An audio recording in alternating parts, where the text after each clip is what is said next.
On this edition of the Nessun College Hockey Podcast, we look back on big weekends for UMass Lowell and BC. We look ahead to a great schedule of games this weekend on the Nessun Networks, and we talk to Northeastern women's head coach Dave Flint as his team prepares for their big game against UNH.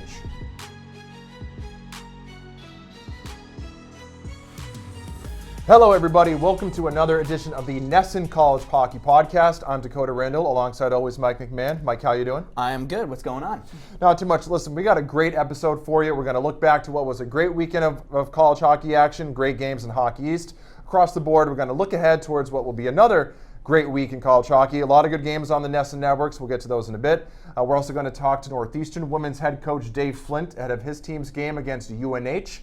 That game is on Sunday at 7 p.m. on Nessun Plus. It's part of our expanded Hockey East coverage. All of our Hockey East coverage at Nessun is brought to you by Rockland Trust, where each relationship matters. So we're really looking forward to that game. We've got a lot of other games on the Nessun Networks. We'll get to those in a bit. But let's wind back a little bit and look at what we just watched, talk about what we just watched over the weekend and into last week. And let's get right into our 3 stars in Hockey East. And again, you know, we're going to talk about all things college hockey in this podcast, but with such an increase in coverage for Hockey East at Nessun, you know, we're definitely going to do a heavy focus on Hockey East. So our 3 stars will always be Hockey East players. So let's get into those, Mike, with your first star. We'll kick it right off. I think we've had a good balance now through 2 episodes of like Hockey East versus like national talk too. Yeah, and it's hard because listen, I think Hockey East is the premier college hockey conference in the country. So it's hard not to focus on them because so many of the best teams are there. And we've talked a lot too. There's so much parity across the country. So it's not like it's just Hockey East that deserves a lot of the attention. But for us, we're in this region. It's who a lot of our audience cares about. Right. A lot of teams in Massachusetts. Yeah. So yeah. And I think if we opened up 3 stars to everyone too, we'd have such a tough time. Well, that's more to the point. Trying to narrow this down. Because then I go down a rabbit hole and I'd start talking about Alaska Fairbanks, which is what I want to do. And none of us have time for that. Just trying to resist the urge. I think we went pretty chalk here with the 3 stars this week. We started off Spencer Knight, freshman goaltender, BC. About the perfect start that I think Eagles fans could have hoped for from this kid. Obviously a ton of hype around the first round pick for the Florida Panthers. I thought he really showed up in this first weekend in the first game against Wisconsin. 23 saves to get that big 5-3 win. A lot of firepower there from that Wisconsin team. He follows it up with a shutout against Colgate. A 954 save percentage over the weekend. That's got to be a dream start. Jerry York's got to be very happy with what he's got there. Yeah, big expectations for BC. They looked great in their first action of the season. And I'm going to stick with BC for my second star, and that's David Cotton. The captain just did what he always does. He had a goal and an assist in both of the first 2 games. The win over Wisconsin, the win over Colgate. Just, another great player, and, they're going to look to him for some of that veteran leadership this season with so many new young players on the team, and I thought it was a great start to the season for him. Yeah, a great start to the season for BC, too. We'll get a lot more into that in a little bit. Right. But we'll touch on the 3rd star first. Tyler Wall, UMass Lowell, goaltender. A great weekend for UMass Lowell, I thought, to get a split against Minnesota. Absolutely. Against Minnesota Duluth. I think we talked last week. You made it sound like you didn't think UMass Lowell had a chance.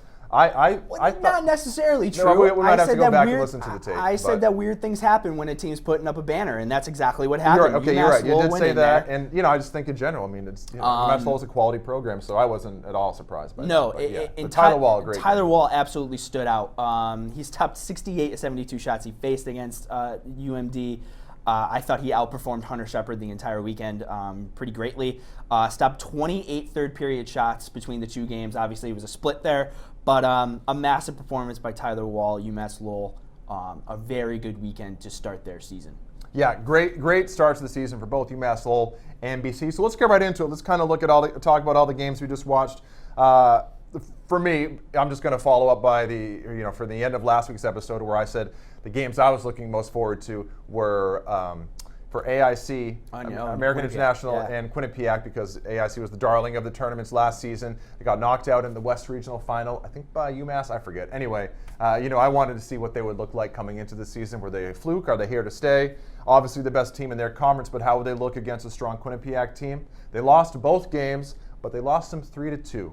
So I still, I think they, no one likes to lose, coaches will never say there's such thing as moral victories. But for them, Quinnipiac's a solid team, number 8 in the country. They only lost by a goal in both. I think they can be happy about that.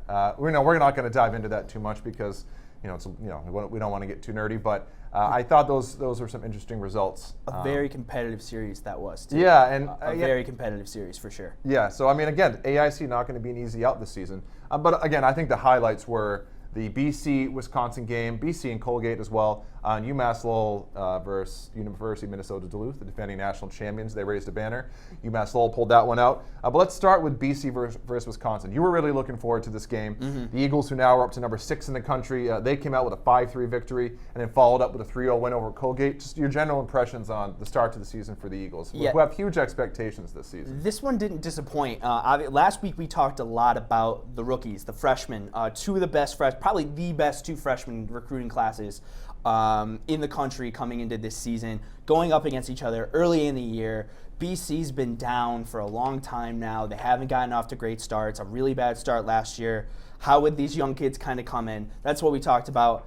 But I thought the funny thing about all of that talk coming in is it was the veterans for BC. Yeah, the freshmen looked good, specifically Spencer Knight in goal. The freshman forwards also looked good. But you really got to hand it to the veterans there. You know, we talked about David Cotton. That top line, David Cotton, Julius Matilla, and Logan Hutsko really had a good game against Wisconsin. That final goal, that Cotton's goal in the third to put them up 5-3 was just a beautiful play. One of the best we saw all weekend. An absolute dream start for BC. The last time, do you know the last time they started 2-0 was? No, but I have a feeling it's going to be surprising because I saw that Bruins stat where the Bruins haven't started 3-0 since like 2002, and that blew me away. So maybe fast starts aren't common for hockey teams. Yeah, when was it? The last time was 2011. And so that is, for them, that's a while back because you think BC just juggernaut every season. Well, that's the last time they went on to win the national championship, too. Well, there we go. So we could just end the podcast now. BC's got that Frozen Four title locked up. So Eagles fans, you can just stop watching. I wonder if they play UMass Lowell this season. I don't have the schedule in front of me right now, but I'd like to find out. When that series? I don't even know if they do play, or not UMass Lowell. I meant Minnesota Duluth. Sorry. The LUMD thing always gets me. I'd love to see them play this season. But anyway, that's a side topic. But yeah, again, a great start for them. And then they continue it with, they should have beaten Colgate. They took care of business there. And again, just great performances from their incoming freshman class. And then, the veterans, David Cotton, just across the board. I mean, it's obvious that Jerry York has a great team. Yeah, I think that this is a legit, you were right to have skepticism about the younger guys and how it would gel. And, is BC back? I think those were legitimate questions. It looks like they are. Obviously the schedule doesn't get any easier from here on out, but it looks like the Eagles are going to contend for hockey's title, right, and potentially even a Frozen Four here, which is great for college hockey, and it's great for Hockey East to have this powerhouse playing at a high level. Yeah, because Providence won it all a couple years ago, but it seems recently that a lot of, I think the balance is in Hockey East in terms of the most quality teams, but, the area of the country that's producing the national championship seems to be Minnesota, always in Denver. So I think it's good to have a really elite Hockey East team to go toe-to-toe with those teams. So I'm curious to see where that goes. Speaking of an elite Hockey East team versus an elite Midwest team, UMass Lowell goes to University of Minnesota Duluth, the defending national champions who entered the game number 1 ranked in the country. 2-time defending national champions trying to become the first three-peat since 1951 to 53, University of Michigan. And again, you kind of called it, said weird things happen on banner night, and the UMass Lowell goes in there and wins that game 3-2. Yeah, they take a 3-0 lead too, which I think was probably the biggest takeaway there. Is UMD came out flat. Right, so they came out flat and then they kind of picked it up later in the game. For whatever reason, I mean, like you said, this isn't the first time they've raised the banner. They just did it the year before. But for some reason, UMass Lowell, who, I think I rightfully said last week, I'm not sure where the goal scoring is going to come from there, and they need guys to kind of step up. They got that from Lucas Condata with 2 goals there. But, the power play wasn't great. They were 0 for 9 over the weekend. I do think that they played well on the penalty kill, and I think a lot of that came back to Wall. UMD, I think, was only 1 for 9 on the power play there. So a good defensive weekend, I thought, for this group. And a great way to kick off a year where, maybe UMass Lowell is a dark horse to kind of get back into, that Hockey East semifinal, maybe even a potential Hockey East tournament final appearance from them. Right. And the game reflected in the polls, Minnesota Duluth dropped to number 3. Denver is now number 1, followed by Minnesota State. UMass Lowell, who entered the game unranked, now comes in at number 18. So again, yeah, good start to the season for Lowell. Elsewhere across the country and in Hockey East, Northeastern, who I believe is now number 15, they swept Union, took care of business. Wisconsin then went on to beat Merrimack 11-5. That was, yeah, and what are you going to say about that? I think you saw there how good offensively Wisconsin can be in those freshmen, Alex Turcotte and Cole Caulfield. You saw it in the BC game on the power play when Caulfield netted a couple goals. I think at least one of those was on the power play. It might have been both. Right. There's serious offensive firepower there, and Merrimack found that out the hard way. Right. Yeah, they did, and obviously it's going to be a tough season to Merrimack. I think we all know that. The program kind of had a resurgence a few years back, but they're down a little bit. You know, Hockey East goes in cycles like that. Speaking of another team that's trying to come back up after being down for a while, UNH splits their opening series with University of Miami, Ohio. Yeah, I wanted to ask your opinions on that. Do you have any takeaways from that? I mean, I think it was a good game. The second one was a close one, and they lost it just like a lot of the games last season. They lost a lot of close contests. It is what it is. I didn't get a chance to watch it. I didn't get a chance to watch the whole first game. I watched the second game, and I think it's early, but they look a lot like they did last season, just a little bit more strong with the puck. They were young last season. They could get a little bit careless. I thought they were stronger on the puck. I thought the goaltending looked strong, but it's early. I mean, I think of course. I thought overall I was encouraged by it. Miami, Ohio isn't what they have been in the past. But nonetheless, I think it's good for that team, for UNH, to go on the road and get a win in their first game. I think it's a good step forward for them. A decent start for UNH. We mentioned the Quinnipiac AIC games. But I want to get to this Providence-Holy Cross game. Providence falling to Holy Cross 3-2 in overtime. Probably not many people saw that. Providence opened their season with a 7-0 victory over Maine. I can't remember if they've played since then. Either way, what were your general thoughts on that game? Kind of a surprise. Yeah, this is one where I saw the score for it, and I kind of did like a triple take, and then I was like, wow, I can't wait to watch that. I guess, does it say more about Providence or more about Holy Cross? I think it says more about Maine, to be honest. Okay. And that 7-0 result. But I think it says a little bit about Providence. We go back to the first episode in the conversation I had with Nate Lehman. Was he, just kind of being modest and saying that he had concerns? I think that I think when you get past their first line, there are some concerns there. Where's the secondary scoring going to come from? Tice Thompson's a guy who's asked to step up and lead that second line. Right. There are some questions there. And in that loss, Holy Cross ties it up with an extra attacker on the ice in the final minute. I think there were like 23 seconds left. And then in overtime, a really bad lapse, a really bad mistake, I thought, by Providence. Parker Ford loses the puck trying to gain offensive zone entry. Not a terrible turnover, but not a great one nonetheless. But the two defensemen for Providence, I believe it was Max Crozier and Michael Callahan on the ice, totally lost track of Kevin Durar bolting out of the zone, a stretch pass from Kevin Hale to spark a breakaway goal to lose the game. First of all, an amazing play by Holy Cross there for the game winner, probably the play of the week. Some really nice hands by Durar on the finish to win it. But that's a good lesson for Providence to learn this early in the year, is the way I look at it. If you're going to lose a game like that, let's lose it early. Let's let these young guys kind of learn from it, because not a great finish to that game. Nate Lehman obviously can't be happy with the way his team kind of finished out there. Yeah, but I can understand that, and I think, again, it's a great win for Holy Cross, though. Great win for Holy Cross. You just got to hope it's kind of a wake-up call for Providence. But again, I think we both have such confidence in Coach Lehman that they'll figure that thing out over there. Yeah, well, they jump right back in with a tough test. We'll get into next week. We'll get into this week's games later. But Clarkson, that's going to be a really big test for them, and they have their work cut out for them. I also want to say, I just realized I was wrong about UNH.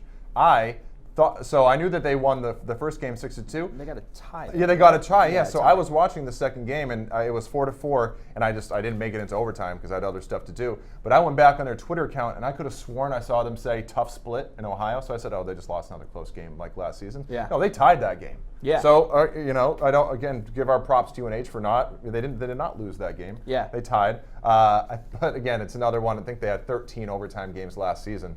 So Coach Seuss is probably a little frustrated or just hoping that this isn't going to be a trend again this year, because I think they set the college hockey record last season for most one-goal games, most overtime games.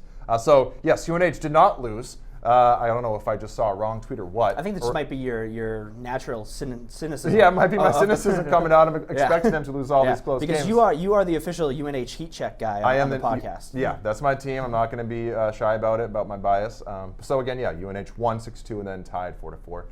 So anyway, yeah, a lot of great games across the country and in Hockey East, as always. Looking forward to next weekend too. But let's get into our interview with Coach David Flint from University of Northeastern women's hockey team. They have a big game this weekend against UNH. UNH is a pretty strong team. It's the Hockey East opener for Northeastern. UNH already has a game or two in the conference slate. Northeastern, I believe, is 3-0. So it's the first Hockey East game for them. They're number 3 in the national rankings for women's college hockey. UNH is, I think, in that section where also receiving votes. So Northeastern should win this game, but nonetheless, it's a tough Hockey East matchup. You spoke to Coach Flint for a little bit. You want to give me some of your takeaways before we get into the interview? Yeah, absolutely. A nice change-up, kind of giving some love to the women's game, too, as the Hockey East slate gets started here. NU with a pair of Hockey East games this weekend, I believe, against Maine, and then UNH, which you can see on Nessun Plus. Dave Flint, I did a lot of disappointment, I think, for the Huskies last year. They were first round exit in the tournament. Yeah, they were by far the best. They were the best team in Hockey East on the women's side last year, winning the regular season title and the tournament, only to be bounced in the first round. So the question is, how do you respond? Yeah, from they that, lose some key pieces, but they bring back their best player in Alina Mueller, who is a special talent. I don't know if you've ever gotten a chance to watch her. I have not, unfortunately. I haven't gotten too much of a chance to watch her too, just because I have the limited exposure that you kind of see of the women's game. Right. She's the real deal. It's really? kind of it's you kind of you're watching a special player when you watch her play. She's the younger sister of Mirko Mueller, the Sharks defenseman. Right. Yep. From Switzerland. Oh, I didn't know that. Yeah, okay. yeah. From Switzerland, played on the national team. She's special. So I talked a little bit about her with Coach Flint, and we also got into how he sees the league shaping out this year, and trying to get over the disappointment from last year. Great. Well, looking forward to it. So yeah, let's get into our interview with Northeastern women's head coach David Flint. And we're here with Northeastern women's hockey coach, Dave Flint. Dave, I appreciate you coming on the podcast. Thanks for having me. Awesome. So we'll jump right into it. Dave, we'll start with the negative. You guys were a first-round exit in the tournament last year after an impressive season in Hockey East. But how do you think the players who are back from that team last year handled it? Because it looks like you guys have started out pretty motivated here to get going. Yeah, I think that, obviously it was a disappointment, and I think it definitely fueled us for this year. And I don't think anybody in our locker room was content last year, even though we won the regular season championship and the Hockey East tournament championship. I don't think anybody was satisfied, especially losing in the first round where we felt we were a Frozen Four contender. So definitely going into this year, one of our main goals is obviously, Hockey East championship, but to get back to the NCAAs and then to the Frozen Four, hopefully a national championship game. But when the ultimate goal is so far out in front of you still at this point in the season, is it difficult? Do you find it difficult to keep focus game to game, or do you think that ultimate goal helps this team kind of stay together day in, day out? It's definitely a challenge. We have a long season. It's 6 months, and there's ups and downs. And I talk to the girls all the time about the highs can't get too high, the lows can't get too low. There's going to be a little of both during the season, and it's how you respond. But it's the main focus for us is just to basically stay giving the same effort every day at practice and games, and being consistent with what we're trying to do, and to maintain that focus throughout the 6 months of the season. I wanted to touch on one player, obviously a collective effort as always, but Alina Mueller last year as a rookie really took the league by storm. Looks like she's, come out hot again. What impresses you most about her? And specifically, what do you think she's improved the most in the offseason? Because there wasn't really too much to improve on, but it looks like she may have even gotten better in the offseason here. Yeah, she's a world-class athlete, and she makes everybody around her better. And she was a freshman last year, but she turned 21 her second semester last year. So she's an older freshman.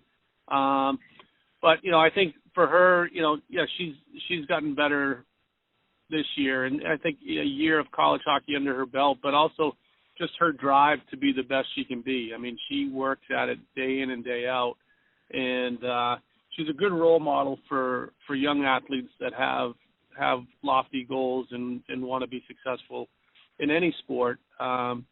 She's a kid that works at it every day, and she's never satisfied with where she's at, and that's why she's as good as she is. When did it click for you that you might have something special there? I think I knew when we recruited her she was going to be a special player for us. There's certain players, you just don't know how special they're going to be. They're going to be really good. The same thing with Kendall Coyne. She was recruited by every school in the country, and same with Alina. And, for us, it's just you wonder where the limit is with them. What's the ceiling? And, I still think that Alina hasn't hit her ceiling. She's still got a little ways to go, but she's been, like we just said, she's been getting better and better, and it's going to be interesting to see how far she can go. Absolutely, definitely a can't-miss player there. I want to get into your schedule. You guys are hopping into Hockey East play, first Maine, then UNH this weekend. What do you want to see from your team as we get the conference slate started here? Yeah, I think for us, last year one of our issues was we came out slow, and for us, we got to start games fast and finish the games faster and play to our strengths and minimize our mistakes. But I talked. If we want to be a championship team, I tell the team all the time is consistency, and there's no easy games in our league. So we're Maine on the road Friday. Back home UNH. UNH is playing well. Maine's a really tough team to play against, especially in their own barn. So we got to realize that everybody wants to knock us off. So we got to give our best effort, night in and night out. It's obviously early in the year, but what are your early impressions of the league this season compared to years past? I think it's a strong league.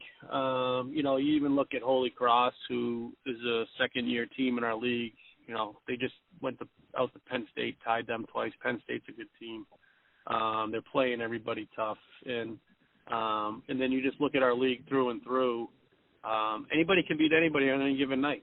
And if you're not ready to play, it'll bite you. And I look back. I think it was 2 years ago with our league. It was like the second to last weekend, and we could have finished anywhere from second to ninth place. And that just goes to show you how tight our league is all the time. And even last year, it came right down to the wire for us, winning the regular season championship. So. It's a great league to play in. I love the parity that we have, and it makes it fun and exciting. Absolutely. Well, we're excited to see you guys get going in the conference slate. Dave Flint, I appreciate you taking the time to join the podcast. Thanks for having me. Welcome back. Again, we want to thank Coach Flint for doing that interview with us, or with you, I should say, rather, Mike. I agree with Coach Flint. I think Women's Hockey East is up this season. I think there are a lot of great teams in that league, and I think Northeastern should be the class, if not one of the best teams in the conference. And I'm looking forward to it. I think it's going to be a great season of Hockey East action. Absolutely. Great. So again, before we get any further, I just want to run over the schedule for college hockey games on the Nessun networks this weekend. Let's start with Thursday. We have Merrimack at Holy Cross.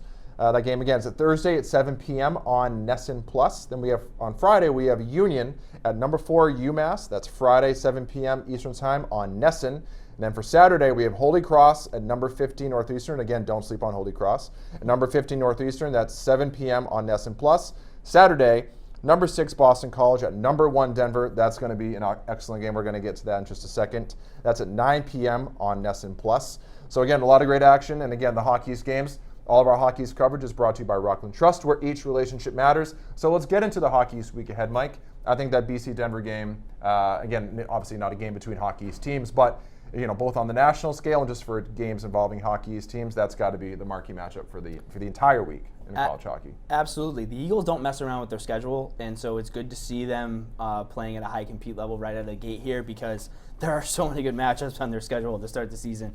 Kicking it off with Wisconsin and then going right to Denver, who is now the number 1 team in the country. They're the last national champions that aren't Minnesota Duluth. So it's a huge weekend series. And before we kind of get into the X's and O's, I wanted to ask you, how far do you think BC can jump after this series? If BC goes in there and sweeps, are we looking at potentially the best team in the country in the Eagles right now? Well, that's a good question. I think if they sweep, it's certainly on the table. If they sweep, it depends on who's number 1, right, or number 2, Minnesota State. So I guess it depends on what Minnesota State does. They're 2-0 right now. So if they hold and stay undefeated, then I would assume that Minnesota State goes up. And then the question is whether BC leapfrogs Cornell, Massachusetts, and Duluth. You'd have to think they'd leapfrog Duluth. So if BC sweeps this series, I think they go up as high as number 2. Mm-hmm. More realistic, even if they just split, I think they got to go up to. They got to go to top 5 at least. Oh yeah, for sure. If you look at it, if they sweep, I don't think that any team has as many quality wins this early, because it's we're like in the second weekend of the season here. Right. I don't think anybody has the quality wins that BC does. I think it will just be more so like if they just win. If they just win one of these games, or regardless, if they win or you watch these games and you realize, they're that good, I think it reaffirms them as one of the best teams, if not one of the top 2 or 3 best teams in the country. Yeah, exactly. It's a statement game for both of these teams. It's the same thing for Denver too. How good are they really? 4-0, but we'll see. And my bold prediction for the series there is I think BC gets at worst a split. Yeah, I have a hard time seeing Denver losing both those games at home. Yeah, it might be Hockey East biased on my part, but I think the Eagles are for real after watching them against Wisconsin. And then the way that they followed it up with a great performance against Colgate. I think that second game almost is more impressive, because that had a big opportunity to be a letdown game. After coming off a big win against Wisconsin, that was the hyped matchup of the weekend. It would have been really easy to kind of not show up for that Colgate game. Right. And they played very impressively. I thought they looked great.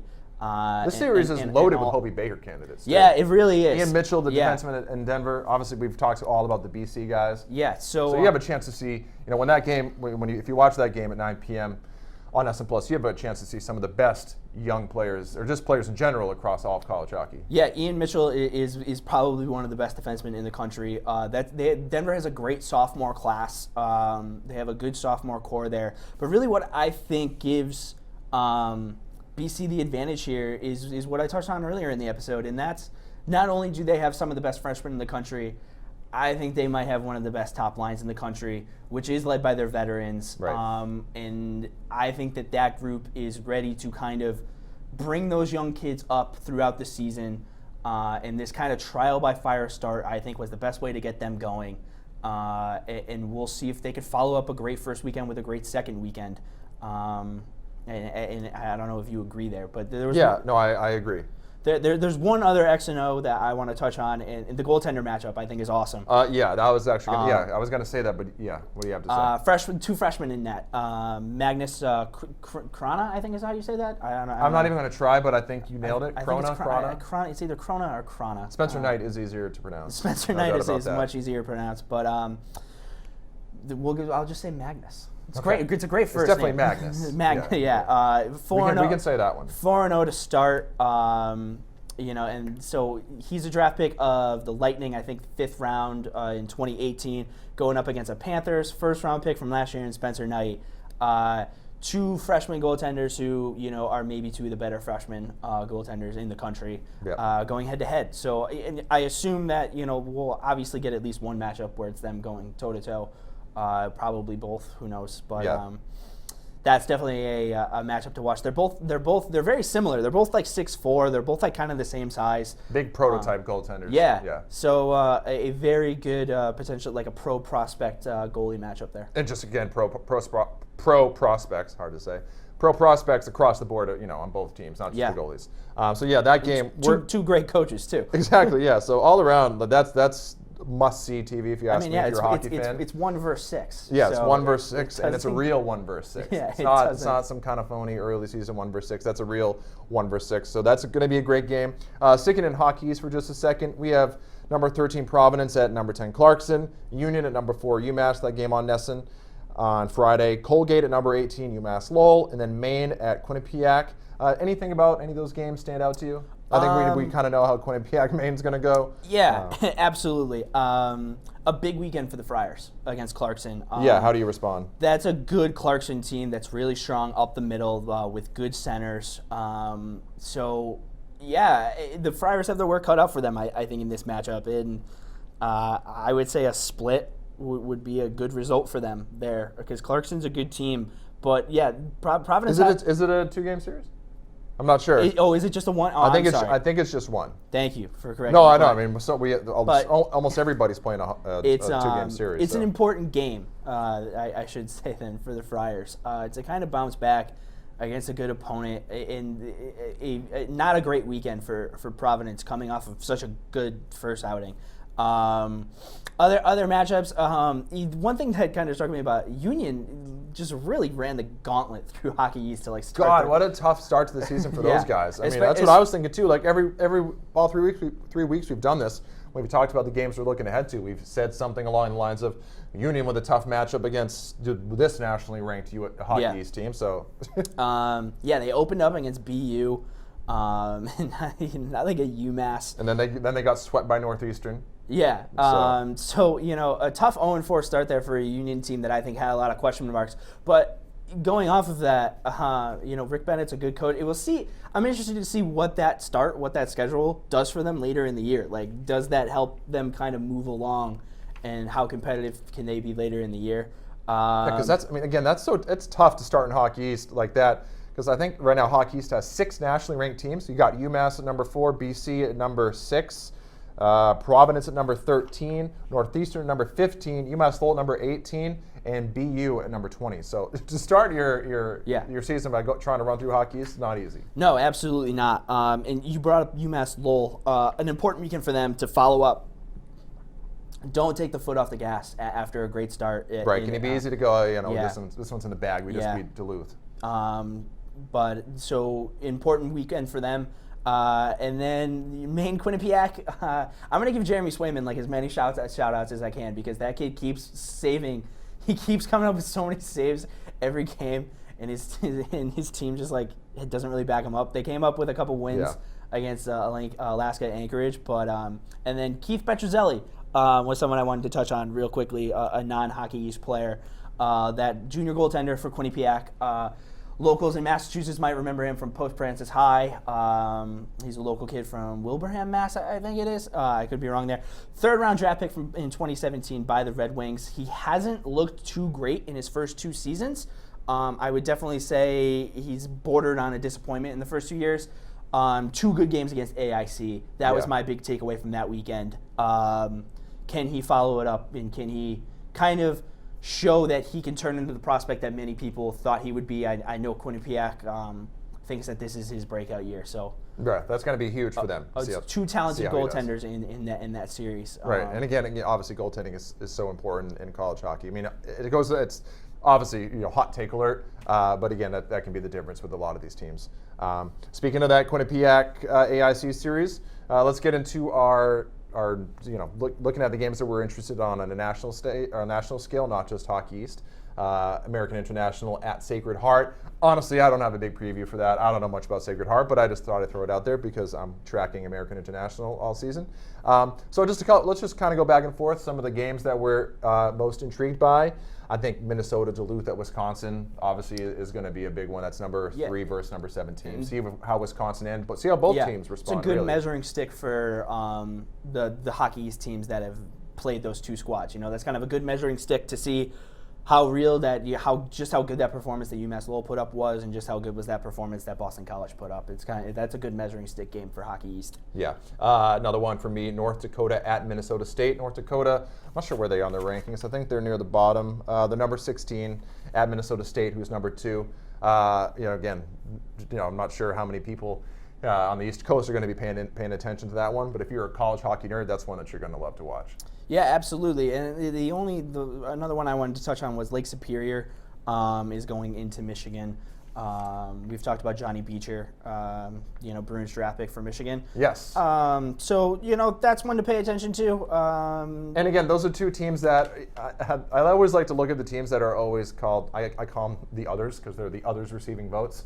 And so Lake Superior and Michigan look like they're going to be two teams that are always in that list all season. And so for that reason, they're worth keeping an eye on, because if they get hot at the end of the season, or if they just, it's an indication that they're at least a quality team. Yeah. And then if they get into their conference tournaments, make some noise, then, they can get in the tournament and do well. So it's, don't just look at the top 20. Right. If you're gonna go outside the top 20, a game like Lake Superior versus Michigan could be a great one. Yeah, especially Michigan comes off a tie and a loss last weekend to a good Clarkson team, and they followed right up with a good Lake Superior team. So that's an interesting national matchup to look at. Right.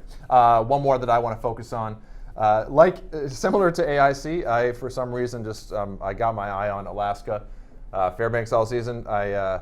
They began the season by losing, I think, 3-2 to Denver, and then they lost the next night to Denver, like 3-0. But let's forget about that one for a sec. They hung in there against Denver, 3-2, who obviously now is the number 1 team in the country. They are at Penn State. Penn State is number 9 in the country. They actually got 1 first place vote. So Penn State's legit, and Alaska obviously going a long way for that one, all the way to Penn State. I just think, I want to see how good is Alaska. Did they just catch Denver at a bad time at the beginning of the season? How good is Penn State? I don't know. Something tells me that could be a surprising game. Penn State got a first place vote in the rankings. I think they're good. They're down there at 9. Yeah, that's a good team. Maybe Alaska's good. Who knows? People forget about Alaska. They forget about them as a state. Big Alaska guy, big UMass when guy. people think about going on cruises, they always think Caribbean. No one thinks to do that Alaska cruise because they think I've heard a great thing about Alaska cruises. Every time I bring it up to my fiance, it seems like the reaction is, well, it's just a bunch of retired people that go on that. To which I say, who cares?